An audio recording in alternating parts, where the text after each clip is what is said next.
नमस्कार प्यारे भैया बहनों, मैं मुकेश जाट माध्यमिक आदर्श विद्या मंदिर छापर की ऑनलाइन क्लासेज में आपका हार्दिक स्वागत करता हूं। आज हम कक्षा 10वीं का विषय गणित प्रकरण हमारा रहेगा ध्वजांक विधि।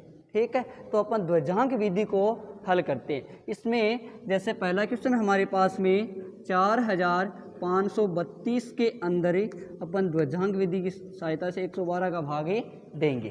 तो अब देखते हैं कैसे देना है। सबसे पहले अपन इसके 3 खाने बनाएंगे, ये बन गया। उसके बाद में यहाँ पे प्रथम खाने के यानी खंड है, उसके अंदर यहाँ पे लिखेंगे मुख्यांक और यहाँ पे लिखेंगे अपने ध्वजांक। ठीक है, इसके बाद में अपने को ये देखना है कि किस 4532 के अंदर भाग दे रहे हैं अपन 112 का। इसका मतलब है हमारा भाज्य है 4532 और भाज्य का आपका 112। आपको यहाँ पे ये देखना है कि हमारा जो भाजक है इसका इकाई अंक हमेशा रखना है ध्वजांक।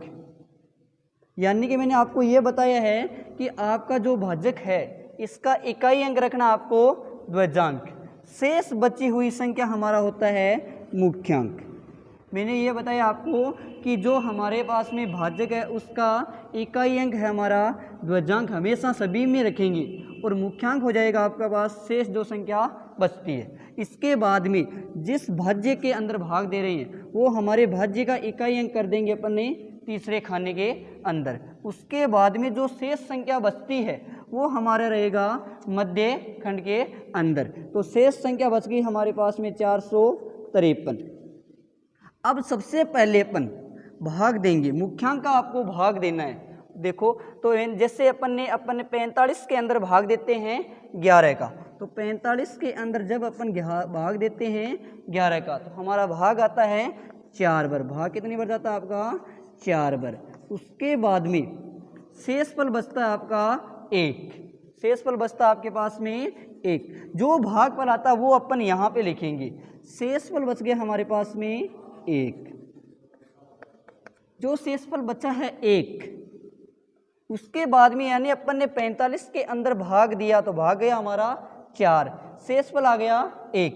तो ये शेषफल 1 आया है वो अपन 45 के पीछे यहाँ लिखेंगे। उसके बाद में ये हो जाता है हमारा नया भाज्य। ये हो गया हमारा नया भाज्य और नया भाज्य जैसे हमारे पास में 13। उसके बाद में अपन निकालते हैं संशोधित भाज्य। उसके बाद में आपको निकालना है संशोधित भाज्य। संशोधित भाज्य तो जैसे ये हमारा नया भाज्य है 13 माइनस जो भागफल आता है उसको ध्वजांक में से घटा देना गुणा करके। तो भागफल हमारे पास में 4 और ध्वजांक हमारे पास में 2, वो नया भाज्य में से घटाते हैं तो जो मान प्राप्त होता है वो हमारा होता है संशोधित भाज्य। तो जैसे ये हमारे पास में 13 माइनस 4 को 2 से किए 8, कितने आ गया हमारे पास में संशोधित भाज्य? 5। संशोधित भाज्य का मान आ गया इसमें 5। देखो आप जब ध्वजांक विधि के अंदर भाग दे रहे हो तो सबसे कम भाग 0 बार दे सकते हो और अधिक से अधिक भाग आप 9 बार तक दे सकते हो, यानी 9 बार तक। तो अपना संशोधित भाज्य आया है 5। तो सेकंड स्टेप के अंदर जब अपन 5 के अंदर 11 का भाग देते हैं, 5 के अंदर हमारा मुख्यांक कितना है? 11। इसका जब भाग देते हैं तो भागफल यानी 5 में 11 का भाग नहीं जा रहा है तो अपन भाग लिखते हैं 0 बार। भागफल कितनी बार जाता है उसका? 0 बार। तो ये भागफल होता है आपका 0।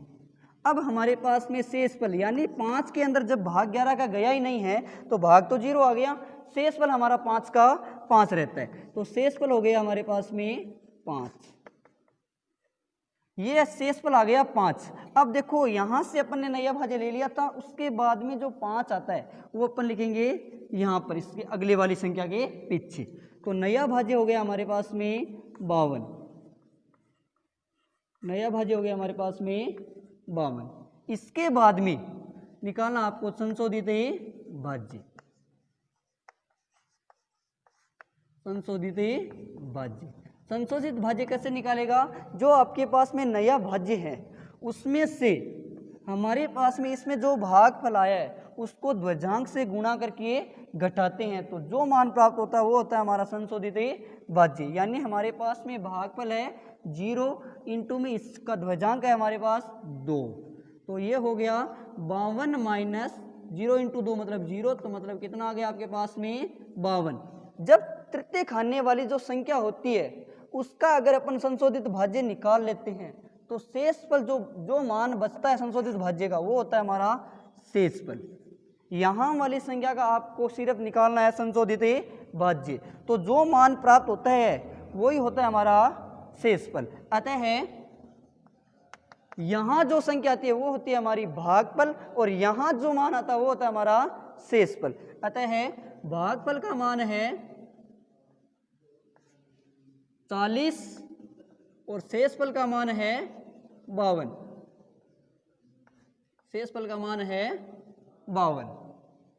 इसी प्रकार आप इन प्रश्नों को हल कर सकते हो। धन्यवाद।